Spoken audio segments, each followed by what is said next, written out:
त्याला बेल घेऊन जामीन घेऊन बाहेर पडणार, हा खेळखंडोबा आम्ही काय बघून घेणार नाही.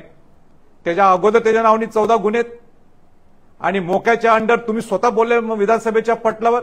तुम्ही मोका त्याच्यावर कसा लावताय, तुम्ही खुनाचा गुन्हा त्याच्यावर कसा नोंद करताय, हेच स्पष्टीकरण सरकारने मुख्यमंत्री गृहमंत्र्यांनी आमच्या पुढे द्यावं. त्याच्या पलीकडे मला हे सुद्धा जाऊन सांगायचंय की धनंजय मुंडेंना मंत्रिपद करू नये हे मी संतोष देशमुखांच्या घरी जाऊन ज्यावेळी त्यांना सांत्वन करायला गेलो होतो त्यावेळी मी बोललो होतो. परवा सुद्धा मी बीडमध्ये हेच त्याच्या पुढचा टप्पा मी बोलून दाखवला की जर का धनंजय मुंडेंना तुम्ही पालकमंत्री पद दिलं तर मला बीडचं पालकत्व घ्यावं लागेल असं मी सगळ्या जाहीर सभेत तिथं मी बोललो होतो.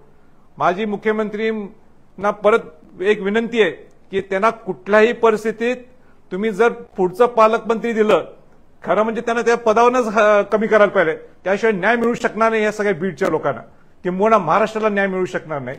हे संघटित गुन्हे जे पद्धतीच्या पद्धतीने चालू आहेत हे कुठे थांबवायचं असेल तर त्या मंत्र्यांना सुद्धा, धनंजय मुंडेंना सुद्धा मंत्रिपदावरनं खाली खेचणं आणि पालकमंत्री तर मुळीच न देणं, या दृष्टिकोनातून तुम्ही सुद्धा भाष्य करणं गरजेचं.